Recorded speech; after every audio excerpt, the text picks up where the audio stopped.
What is going on, Crisis Actors? It is episode 1006 of Pop Culture Crisis. My name is Brett, and I am here once again with my co-host. Would you introduce yourself, please?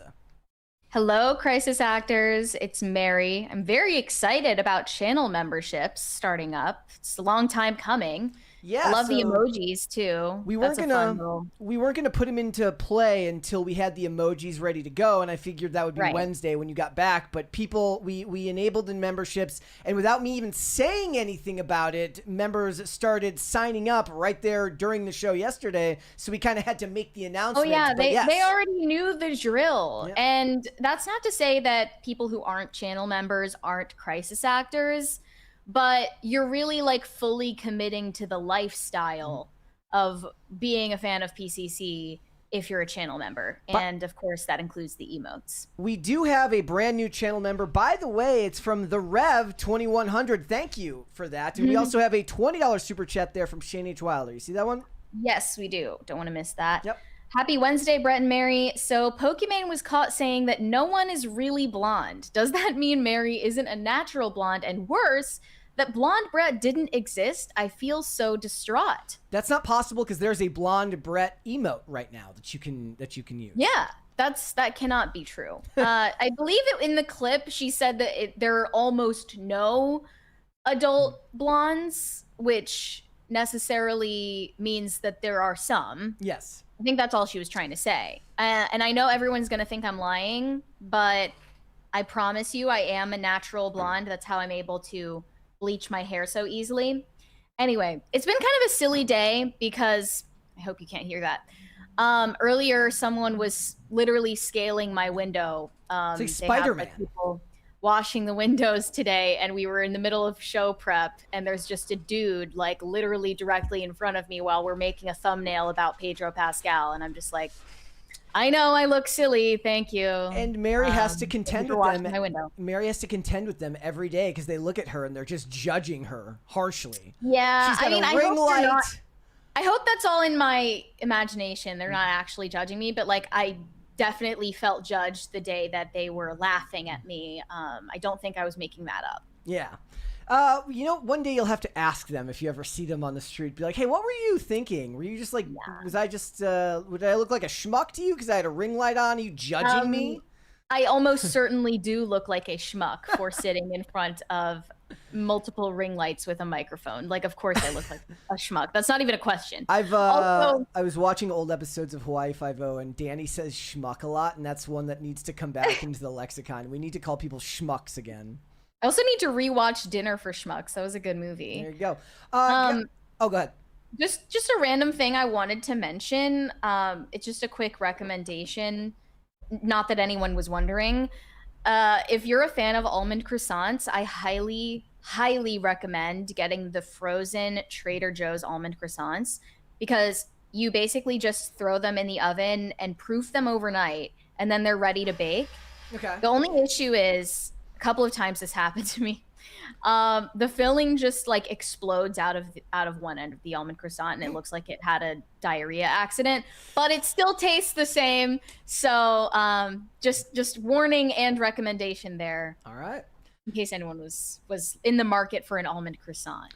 If you but it also kind of, I have to say, it does take away from the spontaneity that is necessary to enjoy a sweet treat, because you have to like premeditate that you're going to eat this almond croissant. So maybe that like takes some points off of the experience. Wait, why? Because you have to make it yourself?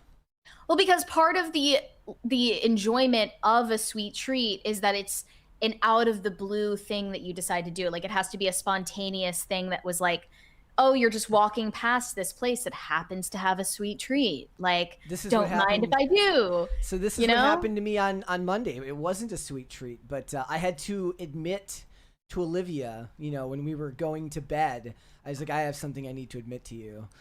And she knew right what I was about to say. As soon as when I said it, I was like, I got out of my haircut. I was walking back to my car, and I walked past Little Caesars, and I'm sorry, but I looked in the window, and I just saw that there was crazy bread ready, and I had to go and get it. I couldn't help Crazy myself. bread? Yeah, it's just What's it's like crazy about it? it's just like garlic bread without garlic. It's got like Parmesan cheese on the top, and you dunk it in like pizza sauce. That doesn't sound that crazy. That sounds very Not normal. crazy. Yeah. Yeah, not crazy at all. But the point is I was like avoiding getting something from the store, but I'm like, you know what? This is cheaper than the actual pizza. You know, I'm on my way home. I haven't eaten yet today. I'm hungry. And that was my, I guess, not sweet treat. It's like anatomically the same thing as pizza, though. You know? So you might as well go for the cheaper option. Guys, before we get started, I do want to remind you all to hit the like button on this video and subscribe to the channel. If you are new here and you have not subscribed here yet already, please and thank you. I do want to remind you again, as well, as Mary said at the top of the show, we have opened channel memberships for anybody who wants to support the channel in that way. There are emojis, and from what I understand, I'm still learning all about this, we get more emojis made available to us the more people that sign up for channel memberships. So from what I understand, if we get 2 more channel memberships today, we can add another emoji to the list, and we're going to have to start thinking about what that could be. Mary was suggesting possibly Mr. Fluffykins. We're going to have to kind of workshop that idea as we get more emojis made available to us. But that is a great way to help the channel out, guys. If you want to go and sign up for a channel membership over on YouTube. Another thing... This is, kind of a new concept to me. Is it possible to gift other people memberships? Yes, but I don't know how to do that yet. People can do that. I've been on streams where people can do that. You Sounded can also like gift a thing that was possible to do, but I'm new to this whole concept. So. Yes. Also, guys, if you are...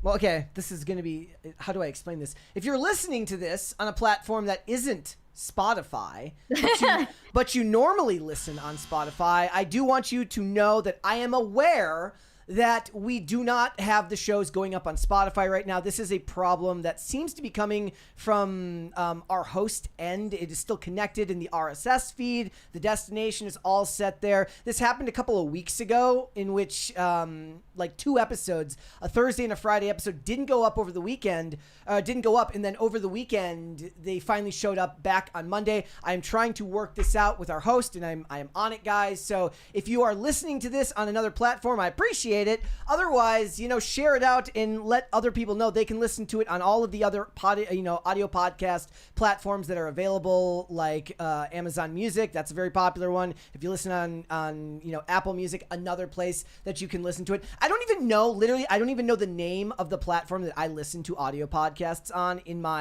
on my Android. It's called like Castbox or something. That sounds fake. Probably gave me like spyware from Russia or something. Yeah, but I don't know about all that. The point is, guys, I'm working on it. I'm going to get the Spotify episodes back up to you guys as soon as possible. So thank you guys for bearing with us. So what are we getting into today? And we do have a bunch of stuff to talk about. We are going to talk about an absolute popularity contest going on by some of the women competing at the Olympics. They are even being compared to perhaps the Sydney Sweeney or the Sabrina Carpenter of their Olympic events, correct? Yeah, we're going to sort of psychoanalyze why Alysa Liu, the figure skater, is so much more likable and popular compared to Eileen Gu, the free skier, and all of the discourse surrounding these two. I'm going to get to these while we're still introducing the topics. We've had several people sign up for membership, so let's do this right now. S. Bud is now a member of the channel. So is B. Yorkman. Is that like Bjorkman? Like, is it like Bjork the band, but like a man? It, maybe. I like it. Know. High Voltage 75 gifted 5 Pop Culture Crisis memberships, as did Pat the Plumber as well. Pop Culture Junkie has signed up as a member. Thank you guys so much for joining on the channel. And make sure, if I'm going to be checking in the chat, make sure you use the emojis for whatever. Can we just start like emotionally blackmailing them? Like, if you don't become a channel member, you don't really love us. Yeah, if you don't do it, you don't even love us. Right there at the bottom, Dingus Khan of Gongolia says, Blonde Brett approves. Yes, that is Blonde Brett down there. We missed it dearly. We've got other stuff to get into today. The BAFTAs fallout continues. It is one of the most... it feels like one of the most online conversations I've seen in quite some time.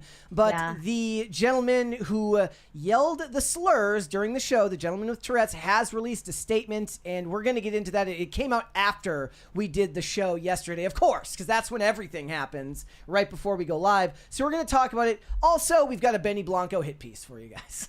Well, yeah, I mean, because I'm always down to drag Benny Blanco, of course, but he gave me a reason. He just launched a new podcast, and it is the worst thing ever. And he decided to just right off the bat start with showing the entire internet his feet and farting into the microphone. Because he's such an intellectual and so sexy, according to People magazine. So the other thing that's weird here, Pat the Plumber gifted 5 memberships and then signed up as a member after the fact. So he gifted the memberships before he even signed up. That's impressive, my friend. The last will be first in the kingdom of heaven. All right. If you're ready, Mary, we can go. Are you ready? Yeah, let's go. Let's go for it then. So, to the surprise of absolutely nobody, Pedro Pascal has come out as gay. Or rather, he has decided to officially soft launch his new gay relationship with this beau, who I have never heard of, Rafael Alara. He definitely sounds like a tryst. Says he's a businessman. Oh, your microphone cut out. We're going to let you reconnect there. It happened earlier in the show. That's perfect. We want to get it over with before things even get started. You get the one tech issue out of the way, and as long as we knock on wood, I have a feeling that everything is going to be okay from here on out. Are we back? Yeah, you're good. You good? Okay. Okay, go for it. All right, anyways, so TMZ released these very coordinated, candid paparazzi photos of Pedro Pascal with his new man's Rafael. They say they couldn't keep their hands off of each other on a stroll in Los Angeles this week. The actor stepped out in Beverly Hills alongside Alara on Monday, and the two were spotted wrapping their arms around each other's waists, with Pascal even leaning in and resting his mouth and chin on Alara's broad shoulders. This feels like we're reading a romance novel against our will. That's what it is. The pair were all smiles in the sunshine, taking a gander at the sky and never straying far from one another. Pedro and Rafael kept mum on the nature of their relationship when asked by a photographer that you can see in this clip. One of the TMZ employees asks them outright about the nature of their relationship, and they do not choose to answer clearly. Well, that's you be ambiguous. That's what you do. They've been spotted together multiple times in recent weeks, walking around New York City, and one outing hitting a local theater to see Wuthering Heights together. Oh, that's really romantic. And Rafael's last public relationship was with actor Luke Evans, but the two confirmed their split in 2021. Pedro has also kept his dating life under wraps despite his growing fame. And that's who I mentioned earlier. Isn't that weird? Yes. Yeah, Luke Evans is, you said, the brother of Chris Evans? No. He's British. Oh, really? Yeah. Okay, I was confused because I had never heard of him before, probably because he's British. But he's openly gay. This is why everyone is freaking out, though. Because, it's like essentially been an open secret that Pedro Pascal is gay this whole time. So we're wondering, why is this newsworthy? But at the same time, it should be noted that Pedro has decidedly stayed silent on clarifying his sexual orientation, and I think that is for self-serving reasons. And I do think, despite it being the Big 26 and everything being acceptable and the stigma being basically non-existent, especially in Hollywood, around being gay or bisexual, I think it still does affect the roles that are at your disposal to be an openly homosexual actor. Especially if you're going to be an action star, the way that they're trying to market Pedro Pascal. Do you mean specifically for big budget movies? Yeah, that and action movies specifically. So, I think that Pedro kind of waited or decided to wait until he was at a point in his career where he was anti-fragile in order for this to become public knowledge, even though it was already basically public knowledge. Everybody assumed that he was gay, but it wasn't, anything that he clarified in an interview or whatever. Yeah. And also, you would think it would be convenient for him to clarify this all of those other times when he was accused of sexually harassing his female colleagues, but only now is it clarified that that was all platonic and he was merely coping with his anxiety. So it actually was by anxiety. grabbing them all the time. Yeah. I don't actually believe that excuse. I think he's just a weirdo.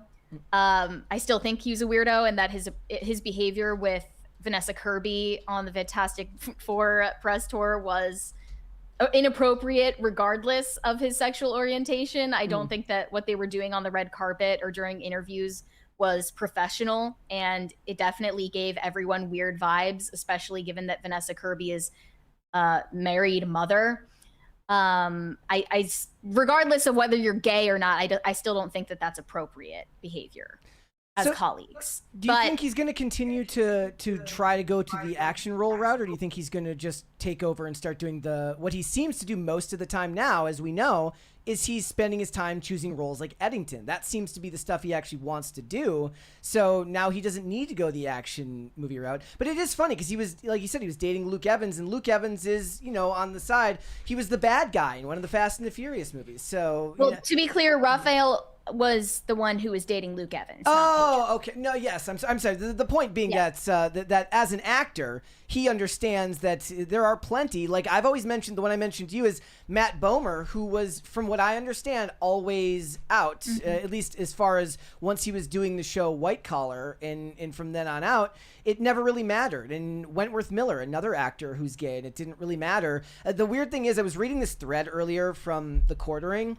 where he's talking about how X is a bubble, and me and you have had discussions about like, okay, that's not necessarily true. When you go out into the real world, we still see the people protesting, but there are large-scale discussions that happen online, and the examples they were mostly given is like, I don't hear anybody in the real world talking about Israel. Like, it's just not a conversation you have with your buddies in the bowling league.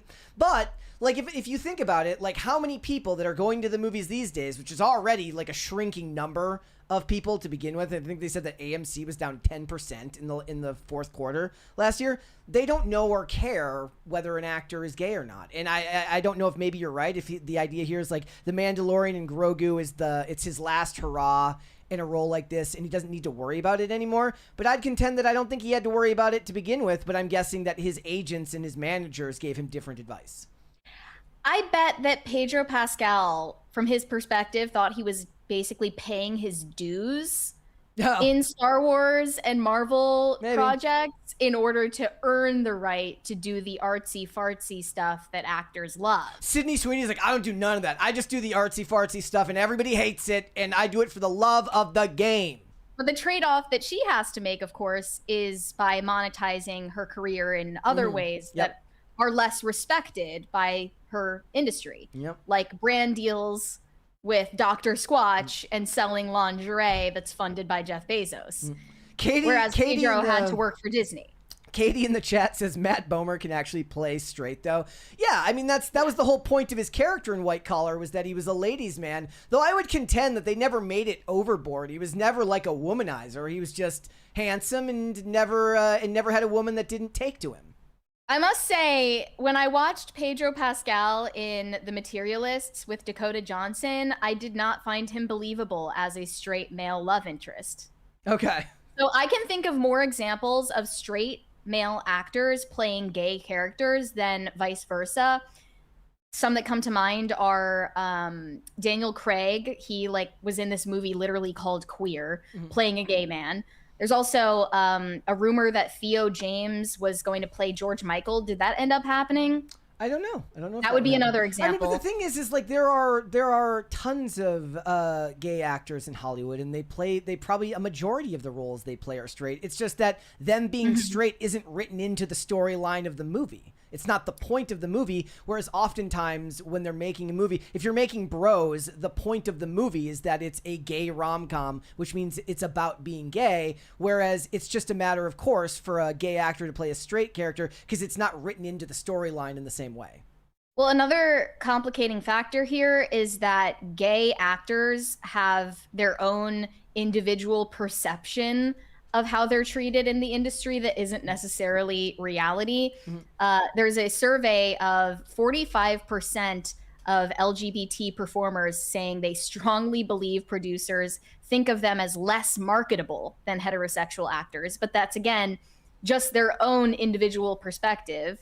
And then they mention openly gay actors such as George Takei, Zachary Quinto, and Rupert Everett have reported losing major roles or career momentum after coming out as gay, despite their talent. George Takei is like 8 zillion years old. This is not recent. Well, yeah, but still, like, I wouldn't doubt that that was part of the calculation that Pedro Pascal made in his career. Yeah, but again, I should say we might be misinterpreting this whole thing, and they were just grabbing each other's asses as bros. And someone pointed out, I think him physically supporting and helping his friend walk with a leg brace while their wives are away is really cool. The other thing, so maybe this is just an example of male friendship, and we're totally misinterpreting everything in a frat bro kind of way. But the thing is like, okay, the idea that a male actor has to be straight to play certain roles feels like it's part of a bygone era in Hollywood where the executives had some type of say over this stuff. And they're like, look, you're going to hurt the marketing of our movie if this comes out. But that doesn't feel like that's the way things are run these days. It feels like, for the most part, the actors do what they want, and then they get angry and speak out when they feel like they're being handicapped by the studio. I think that the studio responds by using the storyline to serve their identity. Like in the case of Elliot Page, once Ellen Page, they just transitioned the character that she was playing in the show. You want to know, like, the funniest thing about what people would call is woke and feeling like it's something new in the last few years? I was watching this documentary about Batman Returns. And in the documentary, they're talking about how they signed on Marlon Wayans to play Robin, okay? And I almost said Joel Schumacher. And Tim Burton was openly talking about he wanted to bring the first black live action version of Robin to the screen. There had literally only been like one white live action depiction, unless you count like the 1940s shorts and stuff like that. So they were already doing this back in the 90s, and he got paid a ton of money because that character got rewritten and like taken out of the script for Batman Returns. He got paychecks for years after the fact because he signed on to a multi-picture deal with Warner Brothers, and then they didn't end up using him, so he made a bunch of money despite the fact that he never appeared in any of the movies. But they were looking to do that ages ago. And I keep almost saying Joel Schumacher. And Tim Burton's express purpose, from what I was being told in this documentary, is that he wanted it to be the first black live action version of Robin. So wokeness goes all the way back to the late 80s, my friends. Early 90s. I think maybe this is a sign that the era of anyone coming out is coming to an end, because it's not really something that even bears mentioning at this point. It's like not interesting anymore to be gay, whereas it used to be that, I mean, you know, it would be huge news for someone to come out as gay in the 2010s. Like, what, you know, for instance, like Sam Smith, like he was openly gay, but it was like something that people didn't even like blink an eye at. Well, it's like, and most of the people listening to his music didn't even perceive his songs to be about the same sex. It was just romance music. Like, it was just romantic songs. Also, yeah. But when that didn't cut it anymore, and he had to like really up good. the ante, he came out as non-binary and started doing all of his antics. Which is sad, because you actually lost like a really, really good talent who had like a really, really clean, he performed in suits, he looked great, you know, like in tuxes and stuff like that. There was a lot of dignity behind that. And now it's like all the fetish stuff. And the weird thing is like Hollywood also forgot how to get the general public on their side, because when they did these storylines in movies and televisions in the 2010s, it was always like a character would be really scared about coming out. They would come out and their friends would be like, yeah, we know. We don't care.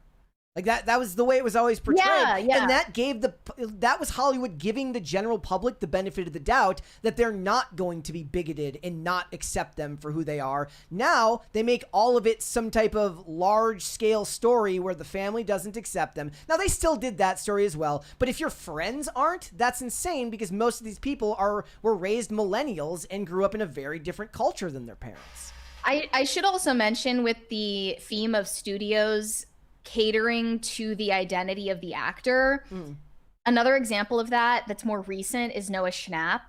That was the Stranger Things example. I do not believe they would have made that character in Stranger Things gay if Noah Schnapp were not gay in real life. So I mean, I think there is still some truth to the fact that, like, your sexual orientation, if you clarify it and make it a matter of public interest, is going to affect your career as an actor and the roles that you're able to get. What was it? And the way that they're written. Remember when they were going to? Yeah, I found it right here. When they were going to change Raven Simone's character from straight to gay, and she said no because it didn't make any sense. In the reboot of That's So Raven? Yeah. Yeah. She's a real one. You should listen to her interview with Jamie Kennedy. It's really good. Yeah, she's funny. But if you don't want to deal with all of that baggage, I would say probably the best route to take is what Pedro Pascal has done, where he just doesn't answer anybody's questions and lets people do the math. Well, that accepts Christopher Grayson in the chat says, you should be an actor. I shouldn't know you're gay. You know, that's kind of what he's done. Outside these photos being taken, he hasn't addressed it. So, all right, let's move on then. Ned Fulmer. It only gets worse from here, guys. I believe the last time that we discussed Ned Fulmer on the channel was back in 2022 when his cheating scandal came out in the news. He was formerly a part of the 4-man Try Guys YouTube channel that started out on BuzzFeed and then later went independent. And the whole thing basically came crashing down when it came out that he cheated on his wife with one of their employees at their independent company. And it was this whole tabloid mess. He basically had to step down from his role in the cast of Try Guys. It was sort of a mutual decision that they both made for the benefit of the channel and him and his marriage. And then only a couple of years later, another member, Eugene, ended up leaving the channel of his own accord. Now there are only 2 left, and they're still trying to, like, keep it going. Eventually, it's just going to be the Try Guy. Yeah, it's kind of sad how it's ended up for them at this point. But Ned Fulmer, in the last few years, has been slowly but surely trying to regain acceptance and become a star in his own right. So late last year, he decided to launch a podcast, which is called Rock Bottom. And one of the debut episodes of that podcast was with his now ex-wife, Ariel, and they discussed together the scandal of the breakdown of their marriage on this podcast, because, of course, that has to be disclosed and publicized for everyone to, you know, consume the scandal after the fact. Like, this is why ruin your life if you can't monetize it after the fact? Yeah, so let's take a look at that clip of them discussing the end of their relationship and the destruction of their family. Here we go. Going completely dark was the only thing that I could think to do. And for the last 3 years, I've just hidden behind the scandal. Now I can't get out from behind it. Yeah, because it's a big step to, like, sit down and do what we're doing and to talk about it. Right. But even, like, going out in public with like my kids or just going out to dinner or something like that, yeah. I feel like the only thing that people see is the scandal. Look what you did to me, Ned. Yeah, and it's also interesting how she said going out with my kids as if they're not both of their kids, a family that, you know, people used to idolize. Actually, in this fan base. I feel like that actually distances. She's actually giving him some help there, distancing him from that. Because if she says, even when I go out with our kids, it somehow makes it even worse. But Ned, you know, the reason why the scandal blew up in his face is because Ned made a persona of being the wife guy of the group, the guy who never shuts up about how obsessed he is with his wife and his kids, and people thought he was such a wholesome chungus. And their mainly female fan base really praised him for that and just thought their relationship was so cute, and they really aspired to be in a relationship that they portrayed on camera. Then once the truth came out, it was even more ugly than it had to be already. So he launched this podcast, which was the first step to rehabilitating his image, and it didn't work, obviously. And now he has decided to double down and reveal to the public his new dating profile on a website that I had never heard of, which is a dating site called Field. With 2 E's. F-E-E-L-D. And Field markets itself as the open-minded dating app. And to translate that for you, it means that it's basically a fetish website. You meet other people with niche fetishes, and that's basically the point of the app. It's called a dating app for the curious. Field was made for you to connect with open-minded people looking to explore dating and relationships in a safe and private way. Chat and connect on an alternative dating app created for anyone and everyone. Field is open to anyone looking for an exciting new type of dating experience. Discover a space to be your true self and let the people looking for you find you. Join Field to explore virtual and other locations and connect with like-minded individuals worldwide. Connect openly in a diverse community open to all genders and sexual identities as you redefine your relationships to self and others. And they allow you to explore 20 plus different gender identities, 20 plus different sexual orientations to personalize your experience. This is basically a fetish meetup app. And Ned Fulmer is on there with his face and legal name, expecting it to not, reach the timeline for everyone to make fun of him. So he decided he would get ahead of the criticism and just post all the screenshots himself. And on this thread that he posted a few days ago, he said, apparently somebody doxed my Field profile. Cool. Saves me $29.99 a month. I truly give 0 Fs and invite you to roast it. This is weird. Especially BB Rexa? I don't even know what she's got to do with it.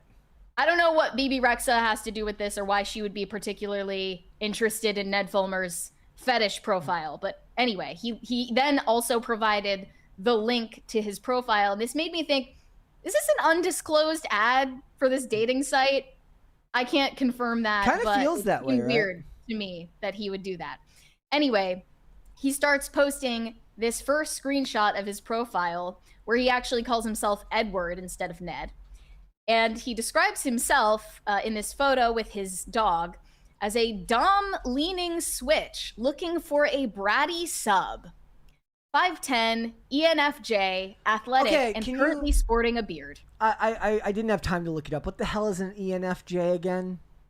So it's the MBTI, the Myers-Briggs personality type. So he's an extrovert, intuitive, feeling, judgment type. Why are people led by his emotions? He's an extrovert. It's very telling. Anyway, he rates this photo. Cute smile. I like the dog. Bio could be better, but it's not that deep. Overall, 7 out of 10. So he is a near 40-year-old man out here saying that he is looking for a bratty sub. And this just represents like all of the worst traits of the millennial generation, in my opinion. Their weird obsession with like kink culture. I don't even think that millennials are earnestly into all of these kinks and fetishes. It just seems like another way to brand yourself and be a part of an online community and seem quirked up and different and edgy without actually pushing any boundaries. It's very weird to me that millennials have such an obsession with kink. Well, they have BDSM culture. Well, they have an obsession with anything that gives them access to like a group that sets them apart and makes them part of some sort of identity. Because being yourself isn't enough.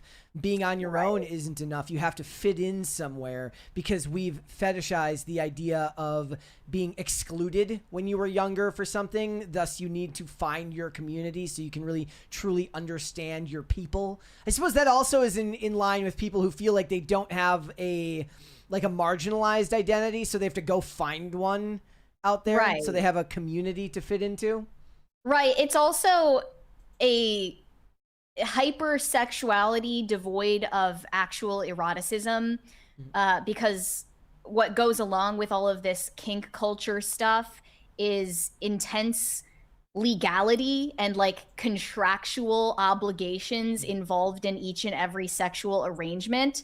So that includes like all the safe words and the consent forms, and it's like just a very legalistic view of sex and relationships that, you know, deems everything acceptable within a very small like boundary.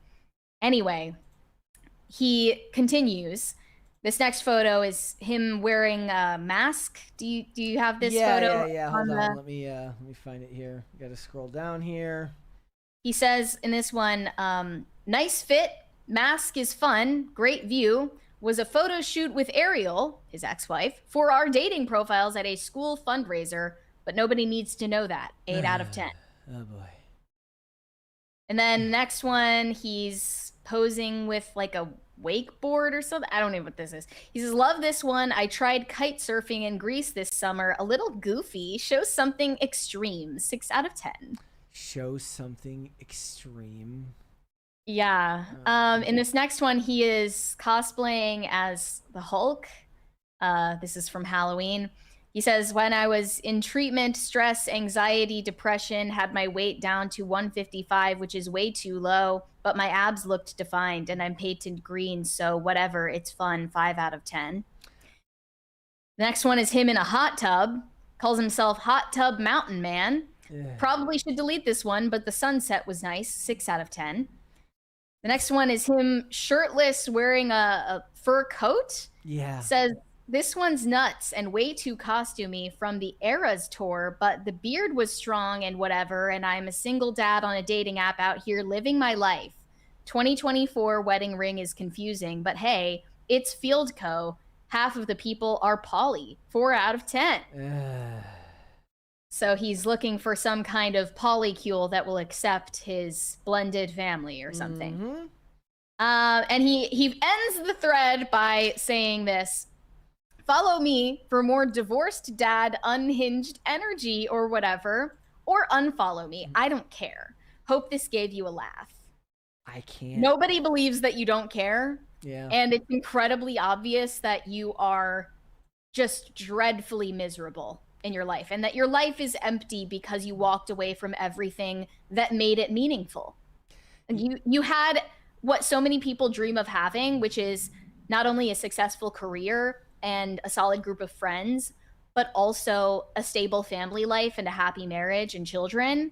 And you just took a lighter to that and, you know, not only immolated everything worth having in your life, but also yourself. Yeah, it's really, really You depressing. just lost all dignity, all respect. And worse than throwing it all away is throwing it all away and being cutesy. Yeah, and trying to make it like quirky and funny and, you know, oh, this is awkward. Everyone found my dating profile. Guess I'll put myself on blast. No one is laughing with you. They're laughing at you because you're a joke now. Yeah, it's kind of depressing in a way. Yeah. Like it really is. It's the most performative thing in the world. Was the idea that he didn't think it was going to get out and then it got out, so he was trying to get in front of it, I guess? Is that the idea here? He's not relevant enough to get. He's not relevant enough to get in front of anything. Nobody like at this point. They're like, look, you already blew up your marriage in a way that was actually mildly, you know, interesting, if not depressing, to read about. This is nothing. This is just stupid millennial vanity. Right. Like nobody even is interested enough in Ned Fulmer to leak his dating profile. This was clearly like a self-imposed humiliation ritual. Yeah. And honestly, that was kind of the Try Guys channel too. Like the whole point of them doing the Try Guys bit is that they were putting themselves into uncomfortable and often embarrassing situations for shock value and entertainment. Well, no wonder he has a humiliation kink. Yeah, it makes perfect sense. One of the most notorious videos on the Try Guys channel is one where they're trying to figure out who is the most attractive in the group.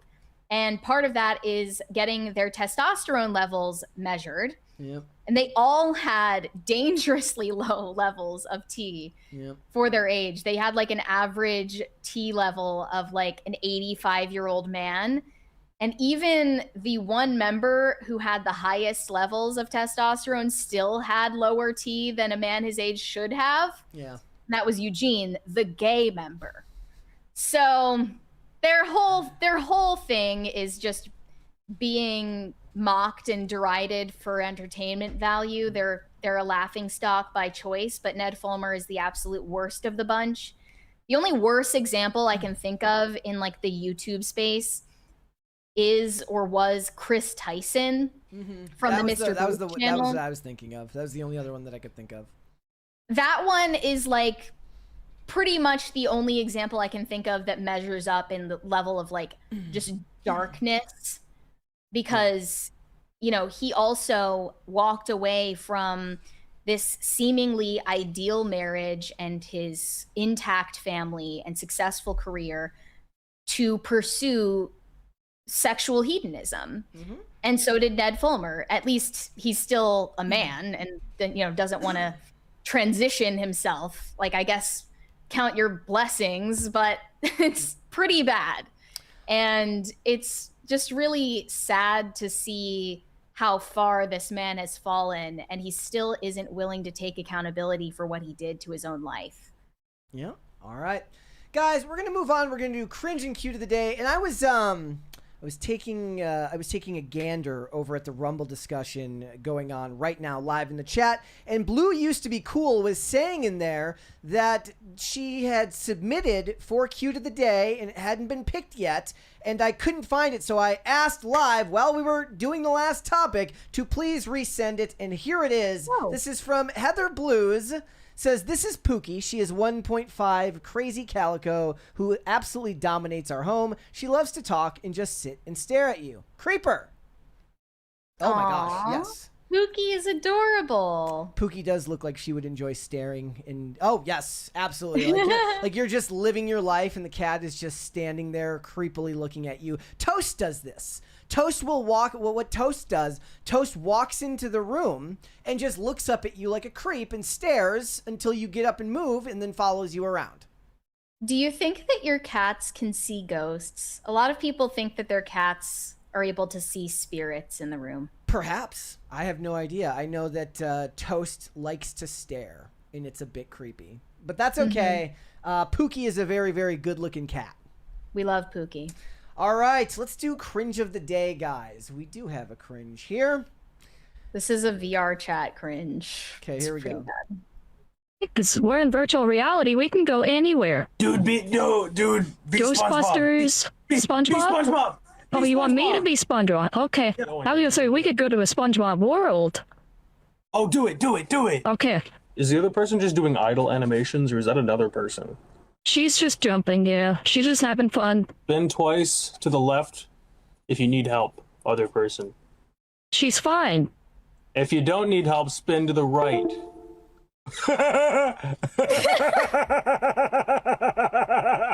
Why are you laughing? Because I can see you without the character. Oh, crap.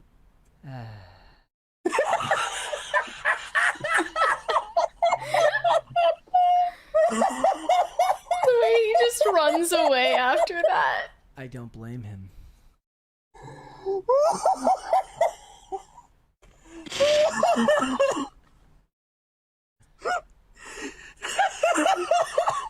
That's what I look like. I just jump up and down wearing the VR headset.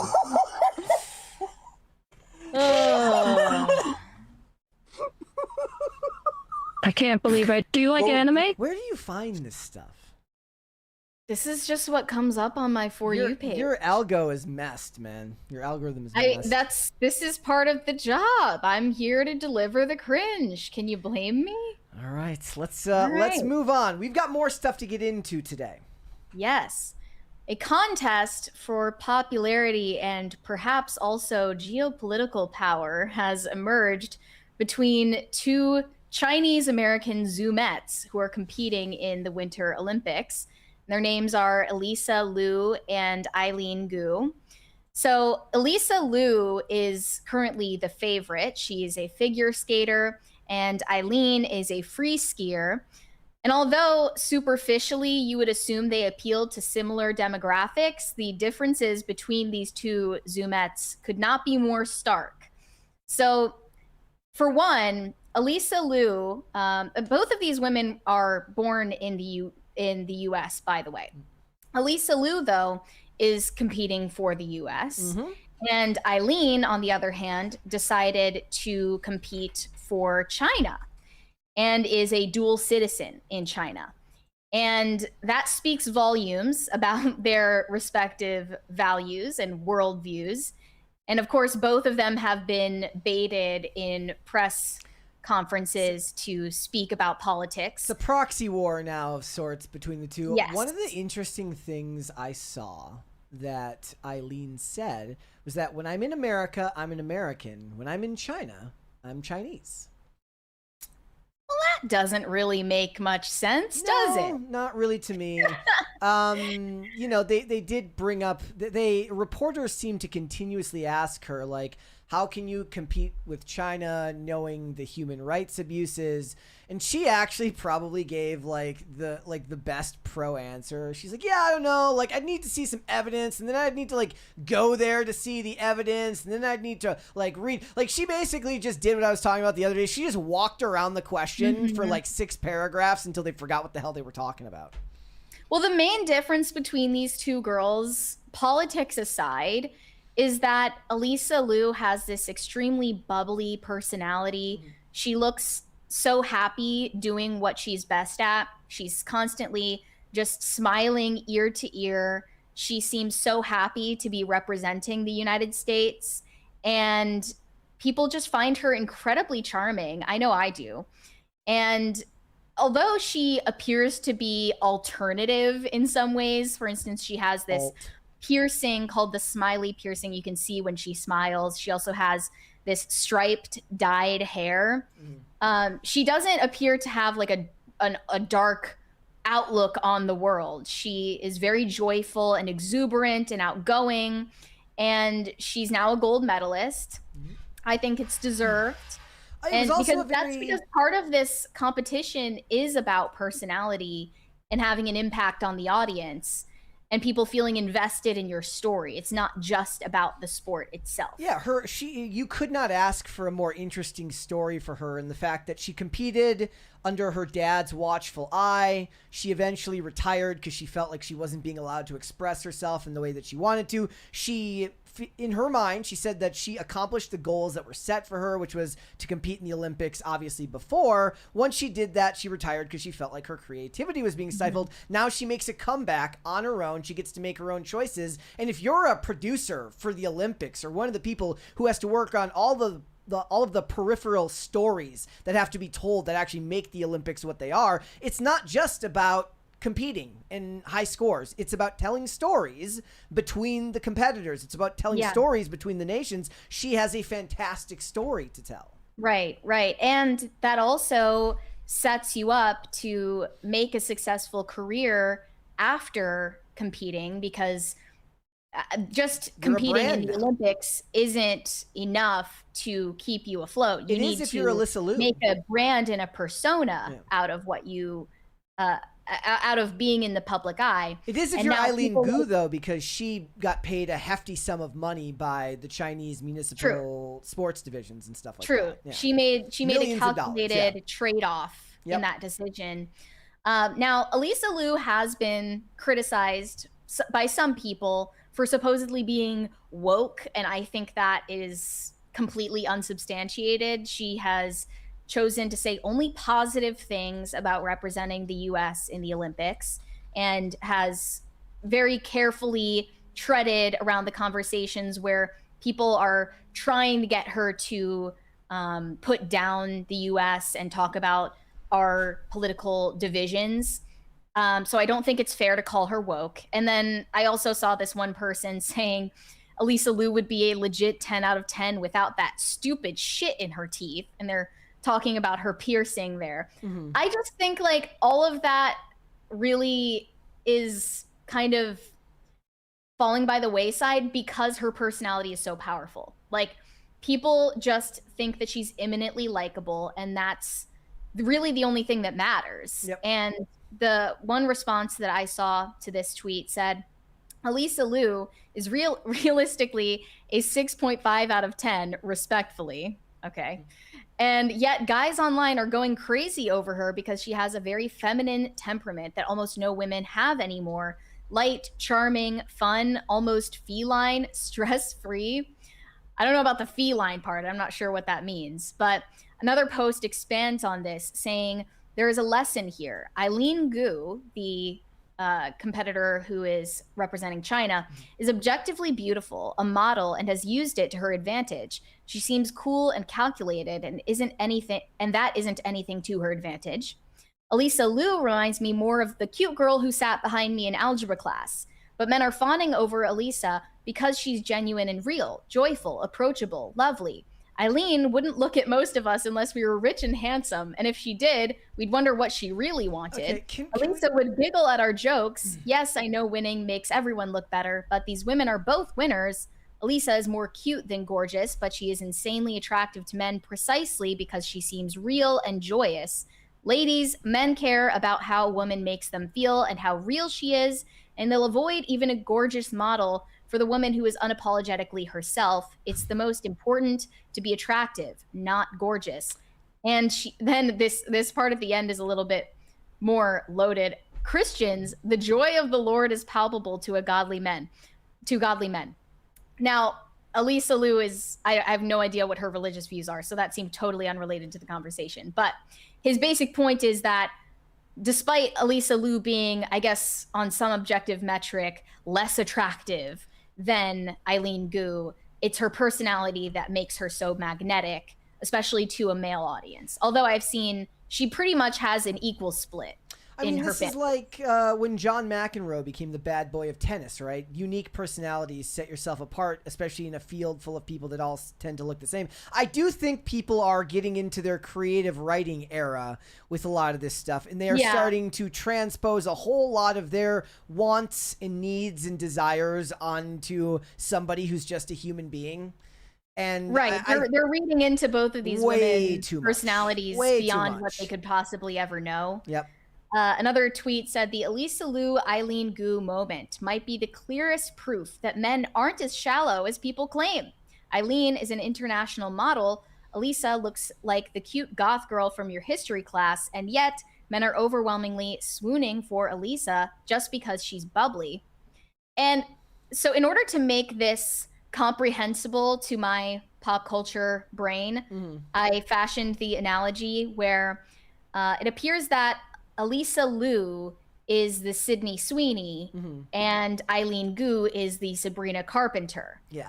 One of them just has more of an approachable affect and is more eminently likable. They did that. There was people doing this exact same thing between Sydney Sweeney and Sabrina Carpenter, where they said that Sabrina Carpenter would turn you down flat, rudely, and be mean to you if you approached her. Sydney Sweeney would shoot you down, but not make you feel bad for trying. And again, that is literally your own brain just like making something up because you have more of a predisposed nature to like one of them, and you're filling in the blanks with your own story.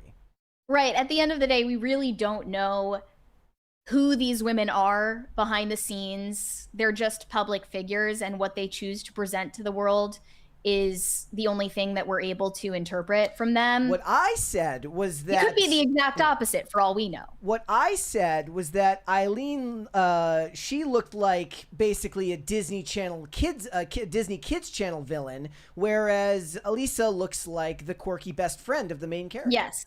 Yeah, Eileen looks like she would be the antagonist in a Lizzie McGuire movie. Yes. Like, it just codes that way. It does. It's really, it's just the way people's faces look. It's nothing they can help, obviously. I don't make the rules. This is the way. Right. No, but the thing is, that's exactly what they would be looking for. So if you're a casting director and you're looking at both of these, one has more severe features and can probably do resting bitch face better. The other one is always smiling and happy looking. Is she always smiling and happy? No, but you don't play for nuance with television shows. You go up and over the top because you have to exaggerate traits to make a character, relatable to somebody on a massive scale when you're only getting to spend, a couple of minutes with them an episode, especially if they're not a main character.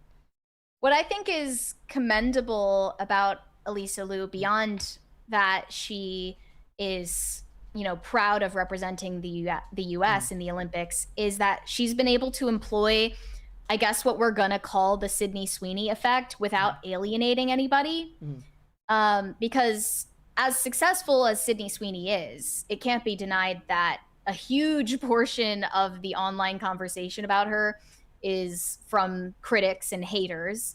She has a very dedicated, fan base of haters and of people who like her. Whereas Alysa Liu, on the other hand, doesn't seem to awaken that vitriol, especially from a female audience. She has tons of female fans, from what I've noticed. It's not that she's just appealing to a male audience or a female audience. She's just kind of likable to everybody. It also became like a proxy war for like politics, which I did find to be unbelievably wearing and depressing, that you're boiling down like the height of human achievement, like turning yourself into a Olympic level athlete, and it has to become some proxy war for American politics about, the right being like, look, we like her no matter what, even if she's woke. She's great because she wore the flag draped over her shoulders and put her hand over her heart during the national anthem. And then the left being like, that she'd hate you, right? Like, I find both sides of that argument a bit wearing and depressing because, it's like if all you think about is the politics of it, then you lose out on the beauty that is human achievement, regardless of what their political views are. I understand why it comes up, because it's already a proxy war, because it's a war. It's sport between countries, which is just simulated war between countries. So I understand where the comparison is. It made even more sense during the men's hockey final and all of that stuff. It became a whole thing, but it is a depressing realization that the world is so much more, so much more polarizing now than it was 30 years ago. Then again, Miracle on Ice, back when America beat the USSR or whatever in 1980, that was also a big deal because we're talking about the Cold War and everything going on at that time. So I guess no matter how much things change, they stay the same too. I would just say it's a credit to Alysa Liu that she hasn't played into any of that, and she hasn't taken the bait from reporters who would love for her to say critical and negative things about this country. Hot take, though, I don't think that she's meaningfully American in any way. Given that her father is Chinese and her mother is probably some, poor Eastern European woman out there who had to, sell her eggs out of financial desperation. I don't really think that makes you American just because you were born here. I don't think that's enough of a... I think that's a hot take. It is a hot take. I'll admit that it's a hot take, but it's my take. I do still believe that most of the people, unless you're like the furthest right these days, they still consider themselves a sucker for the great American success story, especially from immigrants who come here and escape communist China and Tiananmen Square. Sure. That is still a very engaging tale to most people. And depending on how far down the rabbit hole you've gone, like with your political beliefs, these stories are always going to be very, very popular when it comes to the Olympics, because it is such a great story. And to most of the people on the right, they're like, especially when they've been beaten over their head for years that America's evil by the left, they see something like this, and then they themselves start to transpose their own ideas of patriotism on her because of a couple of clips of her putting her hand over her heart and wearing the American flag during, the awards ceremony. And it's all very depressing, but it is a great story.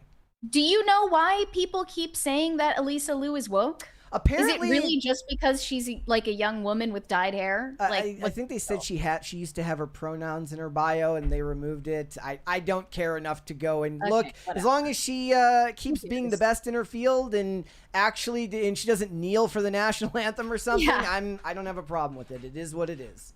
Good enough for me. She deserves her flowers. On Rumble, Vengeance Demon says, I know it's a hot take, but it's my take. You are my hero. Thank you. I appreciate that. You don't have to agree with me. That's okay. All right, let's move on. So the fallout from the BAFTAs N-word scandal is still unfolding. Variety is milking it for all it's worth because they scored the exclusive email interview with John Davidson. He suffers from Tourette's. He was the subject matter of the biopic I Swear, which was nominated for 6 awards at the BAFTAs, hence why he was in attendance. I think he was perfectly entitled, as everyone else was, to attend the event, although that is now being called into question. He spoke out in this interview, thankfully over email, so there were no interruptions. And Variety asked him about the nature of this condition and how he felt in the moment when he said the N-word during one of his verbal tics as Michael B. Jordan and Delroy Lindo were on stage. And there are multiple comments in this interview that suggest the BBC and perhaps the BAFTAs were in on some kind of scheme to throw him under the bus and set him up for embarrassment. And I wouldn't put it past them. This is something that we talked about on Monday. The possibility that they didn't censor his tics in order to get publicity. And the way that he framed it in this interview definitely suggests that that's a possibility. So here they write, John Davidson, the Scottish Tourette syndrome activist and real-life inspiration for I Swear, was thrust into the spotlight at the BAFTAs when his involuntary vocal tics disrupted the ceremony, including an outburst of racial slurs that occurred as Sinners stars Michael B. Jordan and Delroy Lindo presented an award. In an email interview with Variety, he offers his perspective on what happened, including what precautions and guardrails he had expected the BBC and BAFTAs to take before he attended the ceremony. Since the fallout, Davidson's team shares that he has reached out to the studio handling Sinners in order to directly apologize to Jordan, Lindo, and production designer Hannah Beachler. And here he is giving his account in his own words. So despite what everyone was saying for the last several days, he did actually apologize to both of these men. And I don't even think he was obligated to do that. But everyone jumped to the conclusion that he didn't, and that he truly was saying his private racist thoughts out loud. The other thing about this, and that he's not sorry and that he's faking it. And it wasn't just people saying that the situation was mishandled. It was honestly, for the most part, from what I saw, people accusing him of faking his disorder. And that's outrageous. It's and also basically a breakdown. Proves why they need to break down the stigma around this condition. It's because people still breakdown. don't believe it's real. Yeah, it's a breakdown of people's ability to understand how things work timeline-wise, meaning that after this happened, they wanted instantaneous results, instantaneous apologies, instantaneous answers, and we're talking about the difference of a day, right? Like, he goes back to his hotel, he composes an email the next day, and nobody finds out about it until it gets dug up the following evening. And stuff, right? But people want those answers the same day. It does not explain why they were able to censor some things on this broadcast and leave other things, which is patently insane and very clearly, at least in my opinion, done for the sake of building clout and basically gaining notoriety and talking points off of this and giving the BAFTAs more play than it would normally get, because nobody cares about the BAFTAs. Yesterday, just hours before this interview came out, by the way, BuzzFeed published this headline: John Davidson's pointed choice not to apologize to Michael B. Jordan and Delroy Lindo, what pointed choice? shouting You the didn't give N-word him at them time. at the BAFTAs, has not gone unnoticed. That was just the purely their assumption that he didn't apologize. And by the way, even if he didn't, I don't think he was obligated to apologize. I don't think so either. That is an outrageous thing to expect of someone who has this condition, because part of the theme of the movie about his life is that his entire life is a series of apologies. Did you see the story? And if you're in a room of people who are aware of that and who have seen the movie, by the way, then you shouldn't have to have that expectation and pressure placed on you. Did you see the story that apparently at some point he shouted something at a guy's girlfriend and got beaten to within an inch of his life? Yes, so he gets into that story here. So they ask him about how he describes his condition to people who are unaware of it. He says, often the media focuses on my particular type of Tourette's, which is called coprolalia, the involuntary use of obscene or offensive language. This symptom affects 10 to 30% of people with the condition and is not a criterion for diagnosis. However, it's one of the hardest tics to manage and can be very distressing for those living with it. Many individuals report discrimination and isolation as a result. I have been physically beaten to within an inch of my life with an iron bar after ticking a comment to a young woman whose boyfriend and accomplice ambushed me one evening. So he ticked and called this young woman a slut involuntarily. Her boyfriend then almost murdered him for that. And if people, see this depicted in the movie and they hear his account of this event and so many other examples too, and they still expect him to issue mea culpas every time he offends somebody, that would leave him with zero free time. Yeah. Anyway, he says the real challenge isn't the tics themselves, but the misconceptions surrounding them. Understanding the full range of Tourette's helps reduce stigma and supports everyone living with the condition. When socially unacceptable words come out, the guilt and shame on the part of the person with the condition is often unbearable and causes enormous distress. I can't begin to explain how upset and distraught I've been as the impact from Sunday sinks in. And then they ask, in the moment before a vocal tic, do you know what's coming, or does it become clear only after the fact? He says some people are capable of suppressing their tics for short periods of time, but then the pressure mounts and it becomes too intense, and eventually it does have to come out, and that can sometimes lead to what he calls a tic attack. For him personally, though, he says, my brain works so fast and the tics have always been so aggressive, and I have no idea when they're coming or what they will be. I have almost no abilities to suppress, and when the situation is stressful, I have no choice but to tic. It bursts out of me like a gunshot. And then they ask, when a tic involves a slur or taboo phrase, what is the single most important thing you want people to understand about the distinction between intent and involuntary neurological response? Yeah. He said, I want people to know and understand that my tics have absolutely nothing to do with what I think, feel, or believe. It's an involuntary neurological misfire. My tics are not an intention, not a choice, and not a reflection of my values. Those who have seen I Swear will understand this. My tics have said and done things over the years that have caused huge pain and upset. He says, punching Dottie, my second mother, in the face is a prime example. Someone I love dearly. I would never want to hurt her. I have punched her in the face when she was driving, almost causing head-on collision. Tourette's can make my body or voice do things I don't mean, and sometimes those tics land on the worst possible words. I want to be clear that the intent behind them is zero. What you're hearing is a symptom, not my character, thought, or belief. Tourette's can feel spiteful and searches out the most upsetting tic for me personally and those around me. What you hear me shouting is literally the last thing in the world I believe. The most offensive word that I ticked at the ceremony, for example, is the word I would never use and would completely condemn if I did not have Tourette's. I'm often triggered by what I see or hear, which is part of the condition called echolalia. For example, when the chair of BAFTA started speaking on Sunday, I shouted, boring. On Sunday, Alan Cumming joked about his own sexuality, and when referencing Paddington Bear, said, maybe you should come home with me, Paddington. It wouldn't be the first time I've taken a hairy Peruvian bear home with me.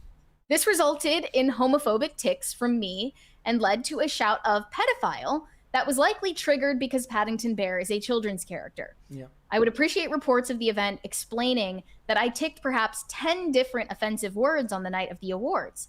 The N-word was just one of these, and I completely understand its significance, but most articles are giving the impression that I shouted one single slur. Yeah, nobody was talking about the fact that multiple outbursts happened the whole night. So now is when the BBC and the BAFTAs look incredibly guilty, because he is explaining how they prepared for his attendance at the ceremony.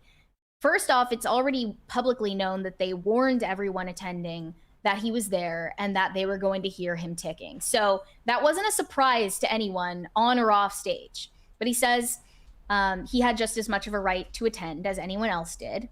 And he said, I knew that as voting members, most people in the audience would have seen the movie and be well prepared, well educated, and informed about my condition. As we know about these award shows, they don't even always get required to watch the movies that they vote on. Yeah. So, I mean, maybe they were lying. I don't know. He said, I was aware of how difficult it would be for me to attend. I had a serious heart operation only 5 weeks ago. I put every ounce of energy into being able to attend. I was thrilled to see that on the night, everyone, including some of the most well-respected people from the film world, cheered at my name and applauded. I stood and waved to show my appreciation and acknowledged that this was a significant moment in my life, finally being accepted. It started as one of the most memorable experiences of my life. Studio Canal were working closely with BAFTA, and BAFTA made us all aware that any swearing would be edited out of the broadcast. I have made 4 documentaries with the BBC in the past and feel that they should have been aware of what to expect from Tourette's and worked harder to prevent anything that I said, which after all was 40 rows back from the stage, from being included in the broadcast. As I reflect on the auditorium, I remember there was a microphone just in front of me, and with hindsight, I have to question whether this was wise, so close to where I was seated, knowing I would tick. Yep. So this is what I said yesterday. I said, I don't buy that you cut out the Palestine thing, but you left this in there. I think they knew exactly what they were doing and that this was on purpose. And it is now Wednesday and we are still talking about it. This is any other broadcast. We might talk about one thing at the BAFTAs on Monday and then it never comes up again. It disappears, poof, like in black smoke. It's gone until next year where you maybe cover one more thing again. But now it's Wednesday. Now we actually had to look up what the hell BAFTAs stood for. They're getting all sorts of attention they wouldn't normally get. And it feels on purpose to me. Also, I was looking into this. And they just so happened to place a microphone in front of this guy. I mean, they mic up the audience in these places, fairly well because they have to be able to hear the clapping and stuff like that. But I saw some people in the chat. I find it sus. It is. No, it is absolutely. Also, when you think about this, I was like, what is this? What is the suicide rate for somebody with this condition in an age now where language more than anything holds you? People hold you more accountable for your language than your actions these days. Bad thoughts are far more policed than bad actions in current year society. This is an article from what is this? This is the the University of Sydney newsroom. 1 in 2 this is just in Australia, so bear with me. 1 in 2 children with a tick-related disorder have thought about ending their life, while 1 in 10 children and 1 in 4 affected adults have attempted suicide, says new research into Tourette's. And I 110% believe that. To have to live with this must be hell.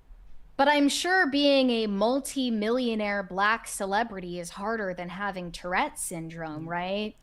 There's this outpouring of empathy and emotional support for the victims who are presenting on stage and not the guy who's lived with this condition for his entire life and has almost been murdered for it. That's what I don't understand. The insane double standard and the baseless accusations that this man is faking the entire thing. Well, yeah, Jamie Foxx. This guy knew what he was saying.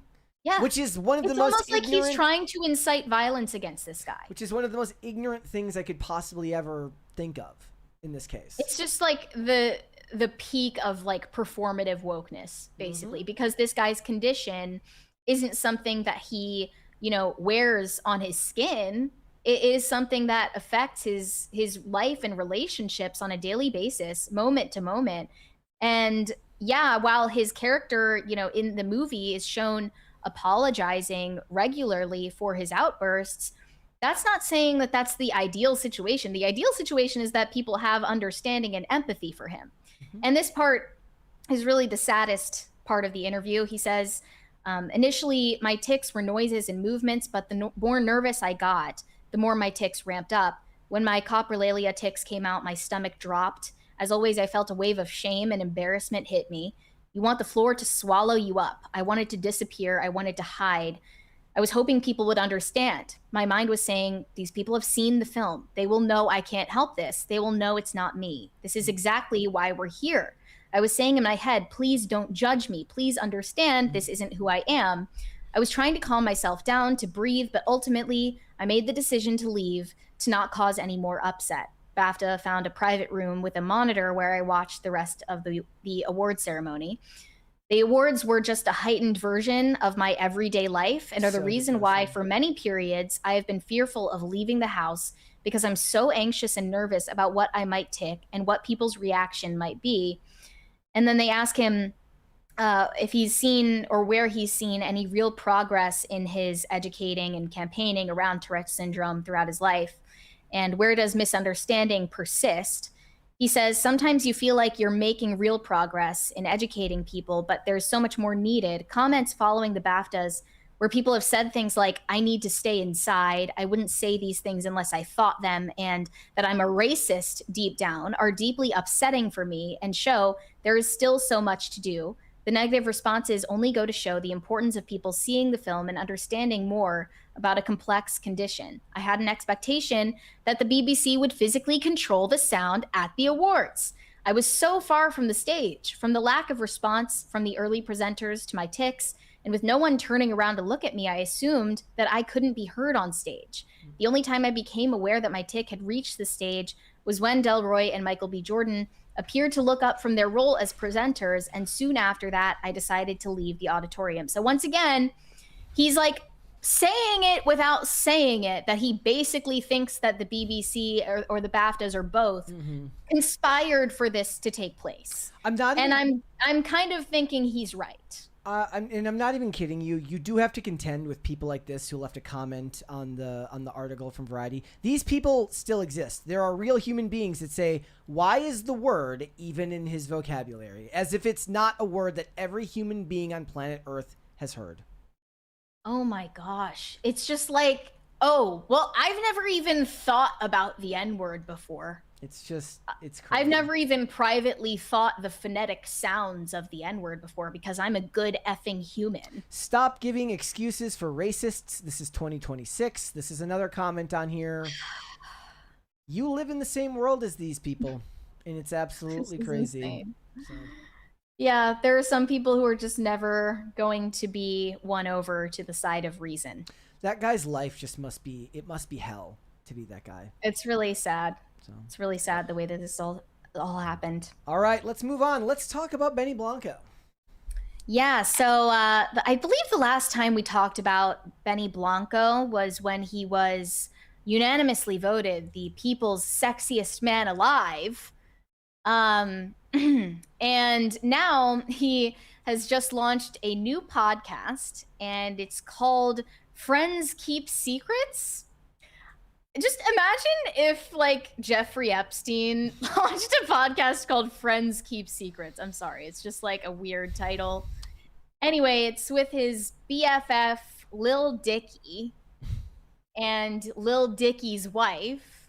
And they're just a couple of pals chatting in this real format where they're showing and saying absolutely everything. You cannot get 90 seconds through the first episode before Benny Blanco shows the entire world his dirty, encrusted, blackened feet and farts into the microphone. So let's just play this clip from TMZ, why don't we? Friends or Seinfeld came out. Yeah. And it impacted that's society actually to the those fullest extent. The whole goal here, this entire home is Wait, just see if you guys can pick this up. I was gonna pick up. I like that. That was just a little. It was a little squeak. Like This guy is just an IRL bridge troll. Yes. Like he's straight up one of the most disgusting people I've ever looked at, and his personality is equally as disgusting as his hygiene. This Selena Gomez fan account said Benny Blanco debuts his new podcast by farting with his dirty feet on Selena Gomez's couch. Wait, isn't it their Benny Blanco couch? talks about being unhygienic, dicks, and other things. Is it not their couch now that they're married? I don't know. I mean, I believe she's probably bankrolling it. And suspiciously, although Lil Dicky's wife is one of the hosts of the show, Selena Gomez is absent from the filming. Don't think she wants to be associated with this, despite being in a public relationship with this guy. I would be shocked if it weren't Benny Blanco, but this is his entire brand. He has openly bragged about not bathing regularly because, as he puts it, he likes to let other people experience his natural musk. Again, people's sexiest man alive, by the way. I don't know who he paid or who he did sexual favors for, or who he had to sacrifice who his agent paid for that title, but Yeah, that's what we're supposed to believe is the sexiest man alive. Disgusting. And by the way, TMZ issued the update that now Benny Blanco has made it onto WikiFeet, the official foot rating platform, and he has been afforded 3.18 stars out of 5. That's his official WikiFeet score. Is there like an official set of criteria to rate, or is it just all, vibes? I mean, I'm sure, hygiene is one part of it, but also your toenail shape and the arch, lots of things, toe length. I'm sure there are many different criteria that factor into your WikiFeet rating, and perhaps also the person who is attached to the feet in question. Okay. Anyway, TMZ just had a lot of fun with this headline. Selena, just accept defeat. Yeah. Benny Blanco is not exactly putting his best foot forward. No, he's not. And we mean that literally. And there's another clip from this debut episode of the podcast where they're talking about who their favorite guest would be to have on the show, dead or alive. And they all agree the ideal guest to bring on the pod is Hitler. It's so edgy, bro. Yeah. So Let's edgy. play this. Okay, here we this go. clip. You dead guys on? Okay, fine. Let's each go around one dead guest we would love to have on. Okay. We'll start with dead. I'd like to bring a few dead guys on. Okay, fine. Let's each go around one dead guest we would love to have on. Okay, Kristen, you start. First dead guest you'd love to have on. I'll say the first one. Okay. Yes, ma'am. I wonder if there would be any value in having Hitler on. Oh, that was mine. That was literally That was mine.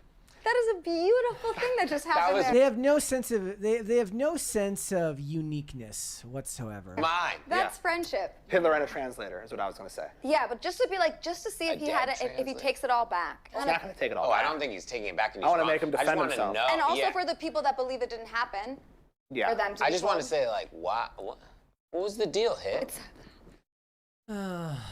Okay. Thank you. for Yeah. that. So that's just a bunch of people in their 30s trying to be edgy. Yes. Like teenagers. A couple of the top comments say, Benny Blanco takes pride in his poor cleanliness, which is quite troubling. He really is quite unappealing. Another one said, this is like if you forced 3 rich kids to survive on their own, but still had access to their parents' money. Yeah, I mean, Very it's like it's about trying to force them to have a personality, and none of them have a personality. There are also like 12 different camera angles that are being used for the podcast, which makes it this like multimedia experience. It's Yeah. almost filmed the way that a reality TV show would be filmed, Yep. but it's technically still a podcast. Yeah. Anyway, Benny Blanco and Lil Dicky are actually best friends in real life and publicly profess their shared bond in Jewish identity. There's a couple of Jew bros with Jew fros talking about, how they want to do a podcast with Hitler. I guess that makes sense in their own deranged minds. Yeah. They're also collaborators. They love talking about their penises. They just cannot get enough of it. That's their whole brand. I mean, like these people do Talking big about numbers. their dicks and how little they are. These people do big numbers. Who watches this stuff? I don't watch this stuff. Nobody. No, they don't do big numbers. That's the crazy thing. Like, all of this is astroturfed. They have like 10,000 subscribers, and they're supposedly these huge celebrities. The episode currently has been up for a day or two, has 60,000 views, I mean, and they're supposedly these huge famous stars, and nobody gives a shit about them. And what they're turning to instead is just shock value. that's The what it best you seems could like. hope for is to get Selena Gomez on one of the episodes. Then people would actually care. Yeah, that's But what it she's feels not willing like. to associate with it because it's embarrassing and immature Yeah. and gross. And again, people are just wondering, like, why are you in a relationship with this overgrown teenager who doesn't wash himself? And he also doesn't even seem to have any interest in Selena Gomez as a person. He, every time that he's asked about their relationship, is so insistent that he had zero interest in her. It was all her initiating everything. She was the one who was interested in him first. She was the one who said, I love you first. She was the one who thought that they were dating when he didn't think they were dating at all. Yeah. He is just obsessed with like humiliating her every opportunity he gets. And I want to show this next clip. Are we watching the whole thing? Yes. Okay. This is more about Benny Blanco's gross personality Okay. instead of his feet. Here we go. And then go there, like, I'd be like, not thinking anything of it. He just kind of looked at me, and I thought we were on a date. And I was like, we're on a date. So wait, who thought it was a date? She thought it was. It's like fast forwarded, right? I'm not imagining that.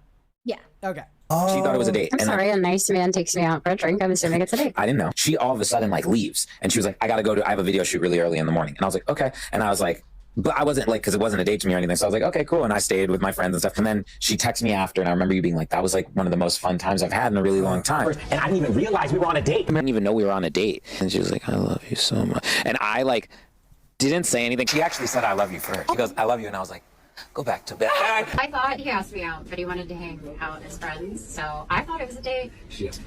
No, you said come hang. Yeah, I know, but I didn't know it was a date. Oh, I thought it was. I was very nervous. Yeah, I was not nervous. I had no idea. She was like, well, I thought this was a date. And I was like, this is a date? She asked me out. What? It was crazy. It was crazy. No!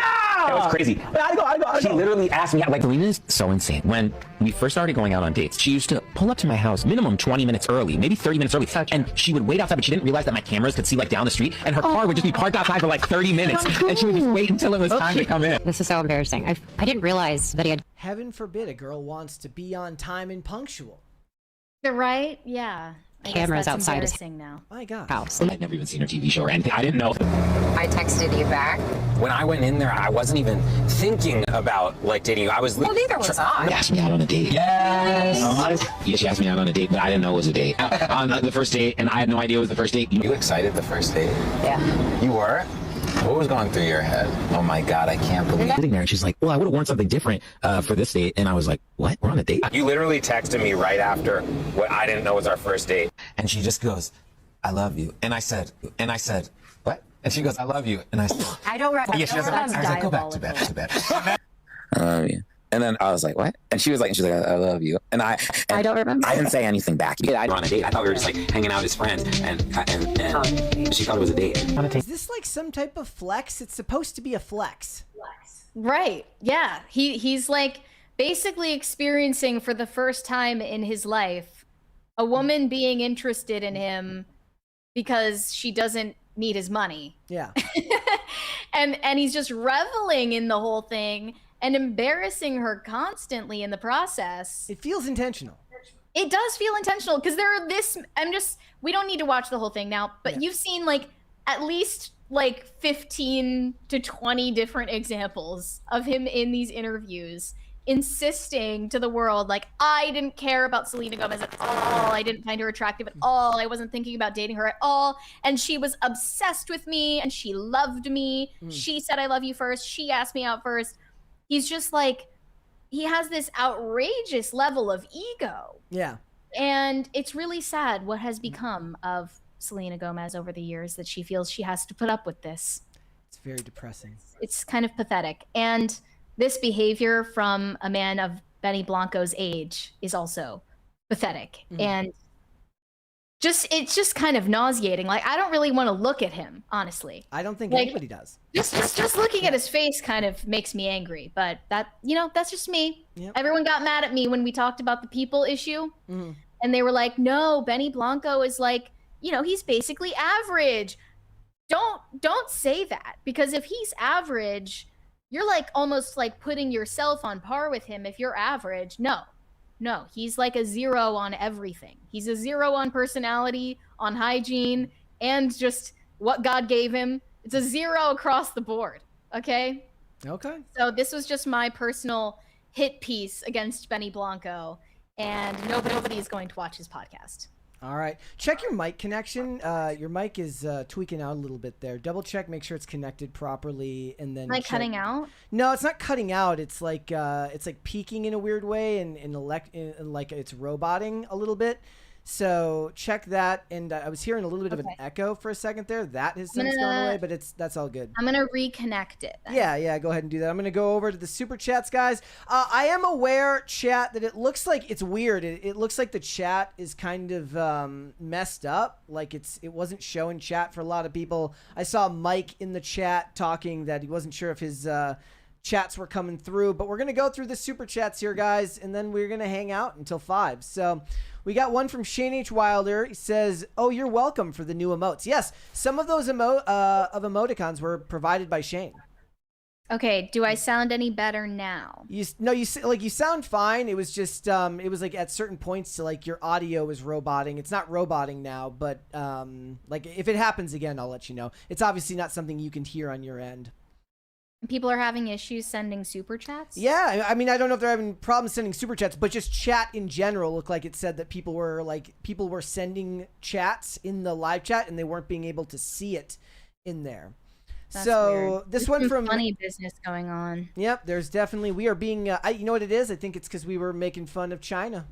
I think they're out to get us. It's the CCP trying to mess with PCC. That's what I think is going on right now. I think that they're out to get us, and they're going to send Eileen to take us out. S Bud says, "Ayo." Thank you for that. Would you prefer to read the super chats then if my audio isn't sounding good? Your audio sounds good. I just want to make sure that it's like it wasn't before. If it happens again, I'll start reading them. Do you want to pick up at Shane H. Wilder? I've got them, yeah. Yeah. Okay. Shane H. Wilder said, "Why must you mention sweet treats? One of the things I gave up is all sweet treats and desserts. Get behind me, Satan." Yeah, it's been ever since Lent started. I've been getting all of these recipe videos and so much food content on my algorithm, and it feels intentional. It really does. Do you how's Lent going for you? Lent's going great. You know, it's not supposed to be enjoyable, so I wouldn't say that I'm enjoying it. I guess that's the point. But isn't the idea that like you get some sense of satisfaction out of doing it because it's something you accomplish, right? Right. Yeah, Trust exactly. me, I could be a hell of a lot better at like last night. Okay, we were coming home. We were at the castle. I was skating. We came home. They watched the State of the Union. I put my headphone in because the last thing I want to do is listen to like any politician talk for like, and Trump will just keep going for like hours and hours and hours. And like we were on the way home, stopped and got gas for the car, and I bought like a bag of candy. And normally I buy like dollar store candy, so there's not a lot there. You can eat it in one sitting. It's not the end of the world. But I bought like a full size bag, and I just kept getting up and taking more out of it from the place where I leave my candy when I'm not eating it. I'm like, I need to be better about this. I cannot keep getting up to eat the candy. If I finish this whole bag in one night, I'm cut off for the week. Luckily I didn't, but it's not good. But you could buy like strawberries. I could do it. Well, I mean, like this wasn't about sweet treat. I mean, that's it. Like last year, not the same. Last year, I did a pretty good month where I was eating a decent amount of carrots, right? And I'm like, I cannot trick myself into thinking I like this. I hate this. I hate everything about this. I don't like the taste of them. They're mildly less barfable if you get them with like dip and something like that. But I can't do carrots. Yeah, but fruit is that's actually an enjoyable thing. I do like apples. Really? Yeah, I do. I think we need to bring back pears. Like, when was the last time you saw anybody eating a pear in real life? What movie or show was I just watching the other day where a guy was eating a pear or like an apple? My gosh, I can't remember what it was. I was literally just watching something the other day and I actually remarked upon it where I'm like, dude's just eating a pear. Who does that? But they're better than apples. They're way sweeter and juicier. And people are sleeping on pears, you know? Maybe it was in Scream Queens. Really? I don't know somebody was just eating a pear. Casually just eating a pear? Yeah. Yeah, we need to start appreciating pears. They used to be part of like the main, cast of like main character fruits. And like people just aren't giving pears the credit they deserve these days. I was always but you cannot trick yourself into liking carrots. No. That's not gonna happen. You should just try to like, I think cucumber. I would rather is eat. nice. I would rather eat celery with peanut butter than a carrot. Well, of course, but that's because of the peanut butter. Yes, exactly. So then you would just eat peanut butter. Also, Like it's just my other the other thing that I did last year, I was like, I know I'm doing better because when I eat soup now, I eat the carrots and the celery in the soup when I get chicken noodle soup. Whereas before, I would eat the celery, but I would only eat like 1 or 2 of the carrots. Otherwise, I didn't want anything to do with it. Now I eat them, and I'm like, you know what? I deserve this sweet treat afterwards because I ate all of the carrots in my soup. good for you. Yes, like a child. Anyway. The next one was Woden Shot. Song recommendation for Mary Van Morrison, Cleaning Windows. You could play that song for the people outside your window that we're cleaning. They might not be able to hear it, but I'll keep that in mind for next time. Shane H. Wilder said those in control have a Mr. Fluffykins emote locked and loaded and a ton of other Bretts and Marys and a couple of Phils. I think I sent in 20 PNGs. Wow. When do we get access to all of these? Like, how many memberships do we need? I don't know how this whole system works. We definitely now have the ability to add one more. So do we want to try Mr. Fluffykins next? Yes. Okay, Shane, why don't you go ahead and send over Mr. Fluffykins, and I will see what I can do about that after the show today. And guys, we're about 2/3 of the way to a crisis party. I don't know if perhaps the chat being broken for some people might be causing problems, but we're getting there. Yeah, something's fishy going on YouTube, I think. Weird. And Spotify too. Yeah. Things are getting weird. I see all said, what do we get as channel members? You get emojis for now, and we're considering other things that we can offer for it, but we'll figure that out. That is TBD, to be announced. I said that I would like to do like a member stream like once or twice a month, but it's possible that they may I may do additional content and make that for members only on the channel, because I do a lot of solo videos as well, and I might do that for members only content. And then it's possible that there may be Discord shows to be done as well, in addition to what we're doing right now, at least for me. Like my beautiful wife is like one of the people over there in charge of the Discord, and I'm like never there. I should contribute more. Pop Culture Junkie said, so proud to be a member. You need some proud to be a member merch. So we did want to have Crisis Actor merch available a long time ago, but we're informed that that is not acceptable on Teespring because it has Alex Jones affiliations with conspiracy theories. Because Alex Jones got charged $1 billion. We've really kind of imbued the term crisis actor with a new meaning, which I hope is less nefarious, but maybe we can change that. Maybe we can make some crisis actor merch available for you guys, because I really like the idea of just walking around in a shirt that says crisis actor, and if you know, you know, right? Brian Bledsoe said, I vote cheddars for the croissants. I was informed yesterday that there is a restaurant called Cheddar's that I have never heard of in my entire life. Is this a regional thing? What is Cheddar's? I've never heard of it either. Aaron Howell. Is it a fast food restaurant? No, it's like a TGI Fridays or an Applebee's. I've never seen this in my life. It must be like in, I don't know, California or something. I've never seen anything like this before. Aaron Howell over on Rumble says, you really extended the show for more attention? I don't know what that means. I don't know what that means. Extended the show? This is our normal show length. Yeah, we're going the same length as we normally do. People are making conspiracy theories. We've got a new member in Cookie Don. Thank you. And a new member in Mike. Thank you as well. Mike, I know that you were fighting for your life in the chat today and like stuff wasn't coming through, buddy. I saw like he said like I sent some of these chats 5 times. I only saw them once. I don't know what that is, if like people signing up for memberships like broke the system or something. But thank you for sending that in. It feels counterintuitive. Doesn't it though? I hope that nobody, tried to super chat and lost money. That's worrying. Shane H. Wilder said, Pedro, a power bottom. I'm shocked. Shocked, I say. Well, I don't know. There were some people claiming that based on the body language analysis, maybe Pedro is the top in the relationship, but we'll leave that up to you guys to speculate about. Shane said, weren't the Try Guys the ones whose T levels were lower than that of an 80-year-old man? Yes. Yes, they were. It's worrying. I don't know if they're all that unique. These are your role models? I mean, there are a lot of men these days who have medically dangerous levels of testosterone in their bodies. So, get checked, guys. Yep. They also tested their sperm counts, I believe, in a different video. And I'm guessing that those numbers were also worrying.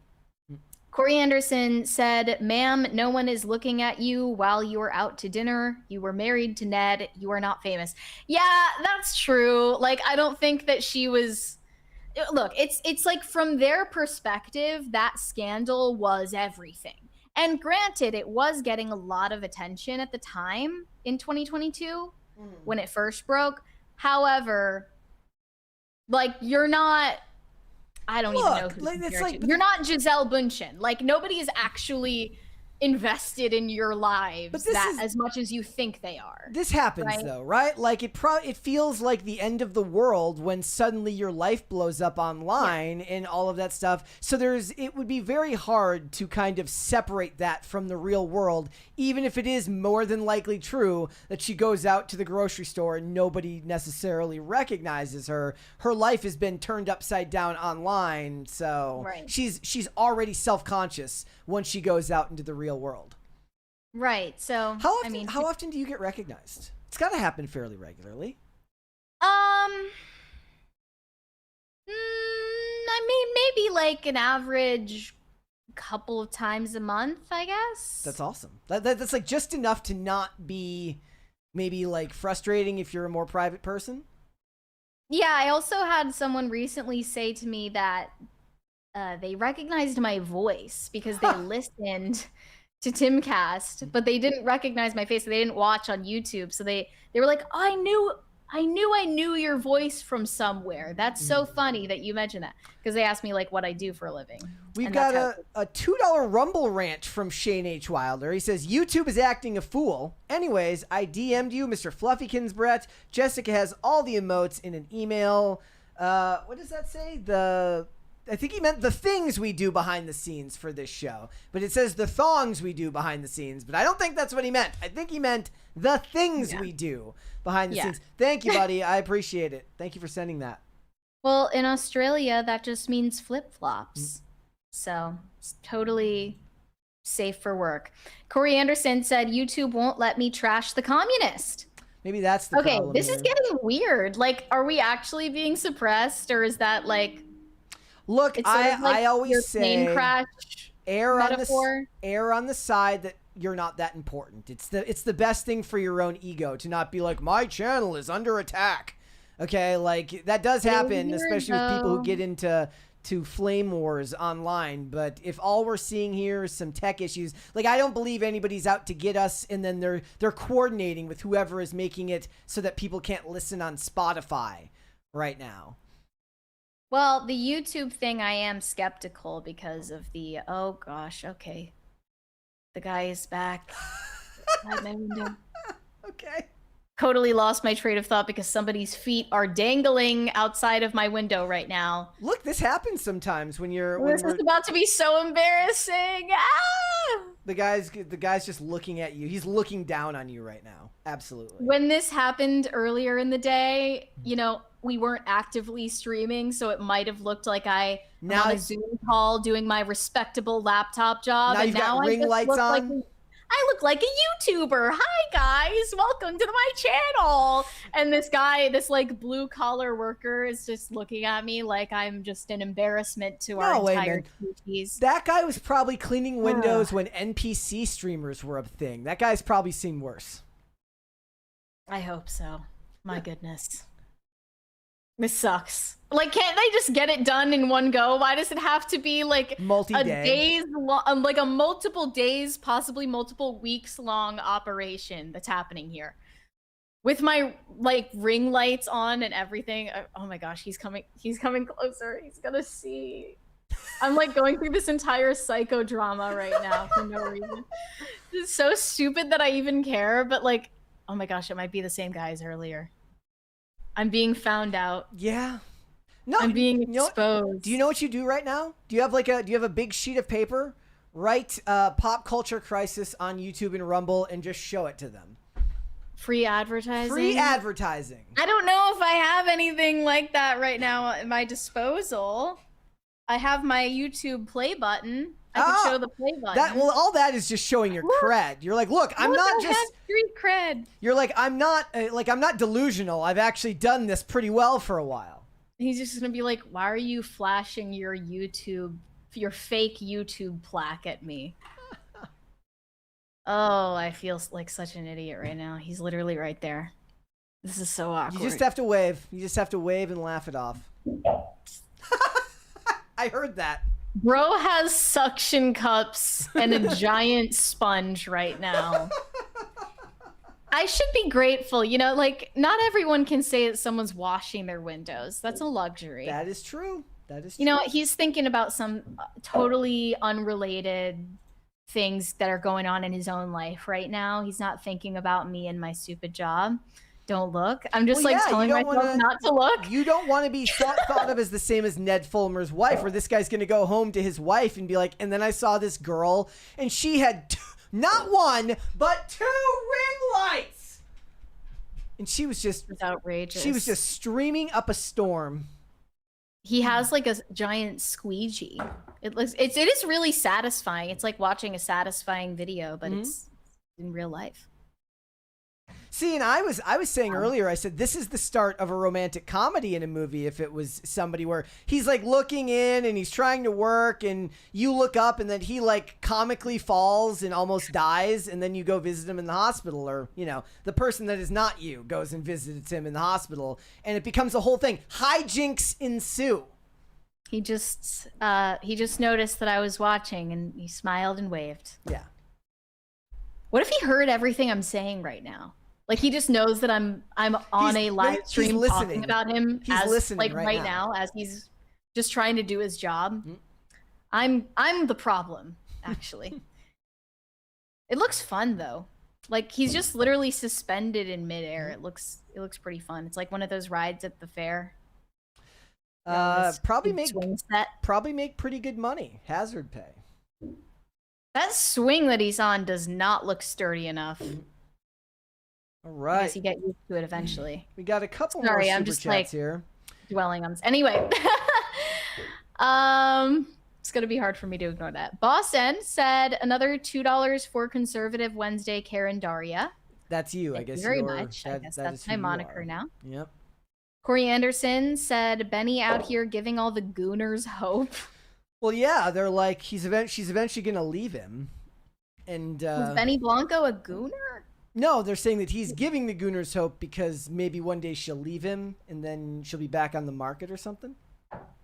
Because he's such a bad person. I'm sorry, this is just like so distracting. I just need him to go away. I just need him to leave me alone. I can't stop laughing. It's it's like such a stupid thing to. No, and the thing is like this happens like so when I'm at home and we're like and I need to record a video. In our office, basically, I have space, and then Olivia has space at the other end of the room. And, like, there are days, right, where I want to record a video, and she's in there, and I'm like, you know, like, can you, like, not cut fabric? Like, you don't realize how loud cutting fabric is until you need to record a video. Really? or something like that. So it's distracting. I'm like, and you got to take the cats with you because as soon as I start making my point, one of the cats is going to come like rub up against my leg and I'm not going to be able to focus on whatever I'm talking about because I'm going to pick them up and put them on camera. Right. So, and that's just the people that I live with. You have to deal with it with people outside of the home.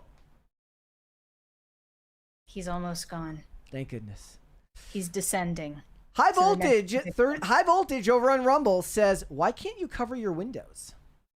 I can cover my windows, but I also prefer to have some natural light in the room while we're filming.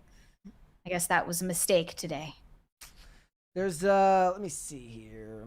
Must be a weird thing for him because he feels like, you know, I don't know. I'm just like peering into people's lives all day. It's like I'm in an aquarium. I'm being observed. I mean, yeah, like movies and shows have been written about that as well. He witnesses a crime while washing windows, or something happens because he just happens to be looking in.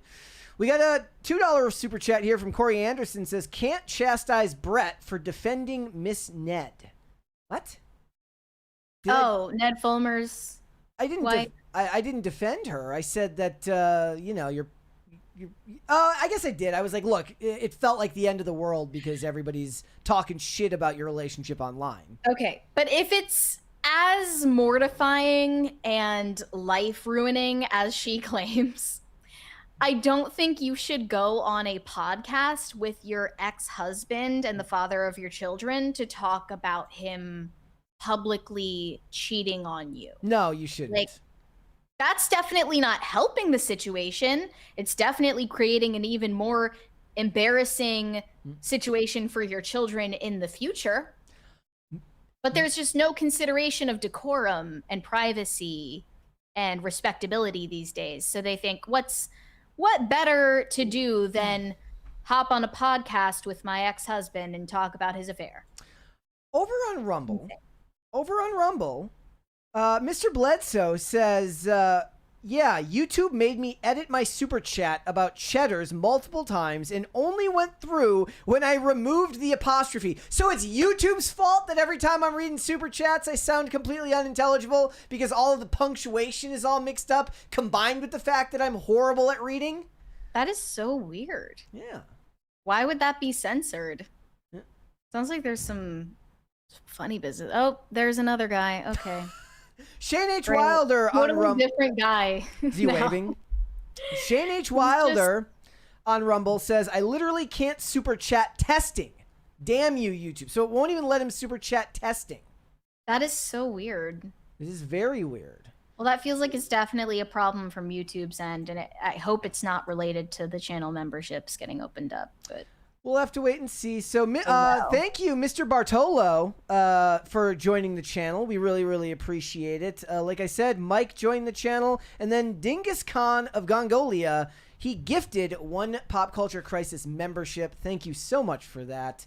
Are there any other Rumble rants? Nope, we are all caught up on everything right now. It's if you guys really want to talk to us, go over to Rumble, I guess. Real Data says YouTube getting effed. I bet some coding errors are going on and special characters are affecting chats. Perhaps. Well, I'm sure it can't be just us. I'm sure that other channels. Yeah. On I read something earlier. I believe Mike or somebody else said that this happens over on the Quarterings channel sometimes. So it's possible that it's happened before. High Voltage says, blow him a kiss, Mary. No, that dude that's bad. Don't want to do that. No, because then he'll know exactly where I live, and he'll be like, but you were sending me, back. You were sending me mixed signals. Yeah, and he'll be like, I think your windows need to be washed again. And every single day, including in the middle of the night. Like, and from the inside as well, not just the outside of the windows. You should let me in. Mm-hmm. You need the inside of the windows washed with your blood. Yeah, no thank you. I've seen that movie, and it never ends well for you. Yikes.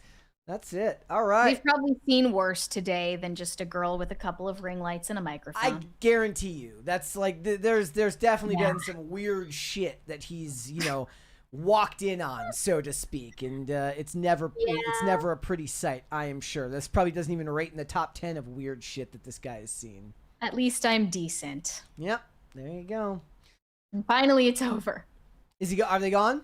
It's over. They're gone. Look, the same thing will happen sometimes. Like the other day, there have been multiple times where, like, there's just some days where it feels like it's invited upon you, where, like, we're in the middle of a show. And I think part of it now is because there's no co-host in studio. So to anyone not with headphones on, I just sound like I'm freaking talking to myself. Right now. Where, like, it's the middle of the show, I'm talking, and it always happens when I'm in the middle of making a point or like really, which never happens anyways, but like every once in a while you get into a groove, you feel like you're making a good point and somebody pokes their head in. Really? It's happened a few times. Wait, while we're streaming? Like it's happened a few times now. I think just because we don't have two voices coming out of here, it's just something that people are like, oh, what the hell's going on? Wait a minute, but that's why we have our obnoxious neon sign outside of the studio that says that we're live. I don't even turn that thing on these days. You don't even bother to turn. No. Maybe that would help. It would. Yeah. It would probably help. But yeah, like the other day, They're I was like worried that Brett is slowly losing his mind. I was like talking and Yeah. like Richie like looked in and goes whoops and then like walked out. Oh, okay. Well, I didn't notice. You kept your cool. I think that might have been yesterday that happened, where Richie like poked his head in and stuff like that. Corey Okay, it's just over like, on. Imagine Richie walking into the studio and he's starting to like, you know, spray clean the table, and he's like dusting the ceiling. Like, imagine Richie doing all of that. That's kind of what I'm going through right now. Like, and I told the story on IRL like last week about how like my waking nightmare was that I would walk into IRL while it's going on and not realize that they were live. And okay, yeah. I don't know why that was such an anxiety of mine. That door wouldn't even open without, it's got a digital lock anyways, so it's not like that would happen. Not to do the thing where like people talk about their dreams too much, but last night I had a really stressful dream where I wasn't prepared for a math test. And I get these dreams like kind of a lot, and I'm like, do these ever go away? Like, do I ever, mature enough past high school where I don't have dreams about math tests anymore? Or is this just going to be a thing that stays with me for life? Well, what do you think that says about you? That I'm bad at math, I guess. I don't know. Neurotic personality, because I'm worried about tax season. There you go. That's a fair. I think that might be why. Shane H. Wilder says, "Can we at least get a manual crisis party for this BS? We would have made it otherwise.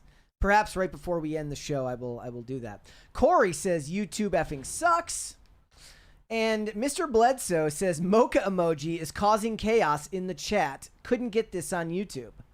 Let's hope that this does not go on after today. Wodenshot says, "Nope, you will dream about school and your first job for the rest of your life." That's so obnoxious. Well, I actually don't have dreams about work.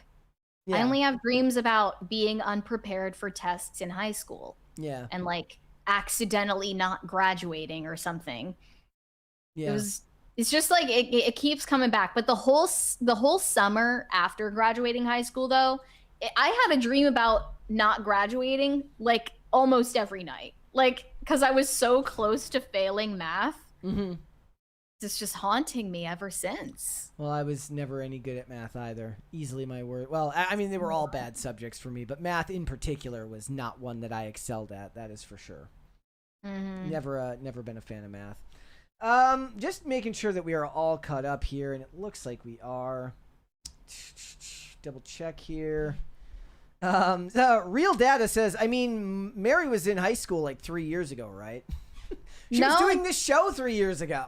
Well, right? It's been a while, guys. When I joined the show, it had only been a few years, but I graduated in 2019. So technically, if you graduated high school pre-COVID, you're unk. You are so unk. Like, it is so over for you. And the people who graduated in 2020 will never shut up about the trauma that it caused them. Like, we didn't even get to have a graduation. We didn't even get to have a prom. I didn't walk. I'm like, I didn't get to have a prom either.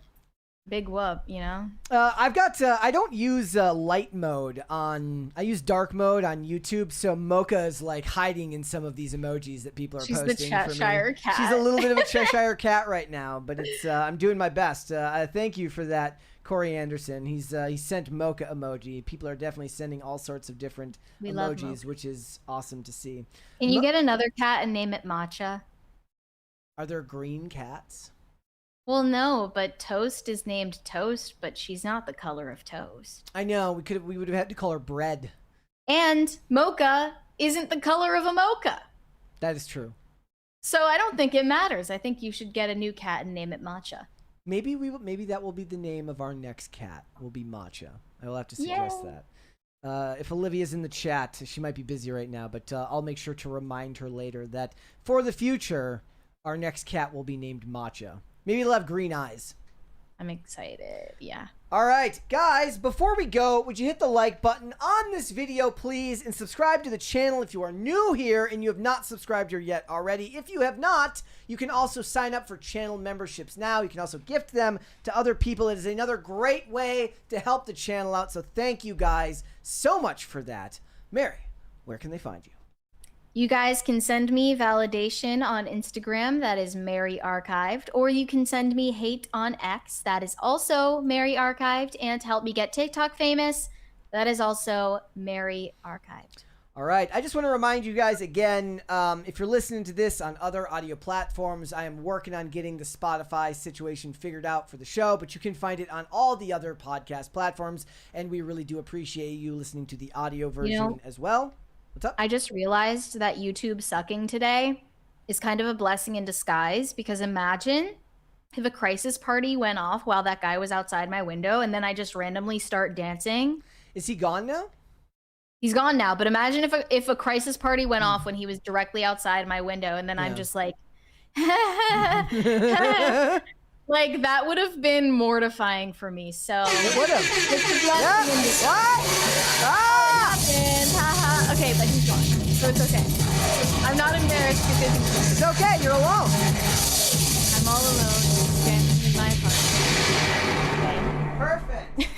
Everybody loves that when we do that. So there you go, ladies and gentlemen. Hit the like button on this video. Subscribe to the channel if you are new here and you have not subscribed here yet already. If you would like to follow me, I am on Instagram and on X at Brett Dasovic on both of those platforms. Remember, PCC is live 5 days a week, Monday through Friday, 3 p.m. Standard Time, which is, of course, noon Pacific, 3 p.m. Eastern Standard Time, which is, of course, noon Pacific. Amazon Music, Apple Podcast, Pandora, and most of the time, Spotify, if you would like to listen rather than just watch the show. You can also rate and review on Apple Podcast and on Spotify, which is a great way to help the channel out. So thank you guys so much for that. And if you want to follow us on social media, we are on Twix, at popculture_show, Facebook at Pop Culture Crisis, Instagram at Pop Culture Crisis Pod. Guys, we will be back with another episode tomorrow. We'll see you then, guys. Bye, everybody. Bye.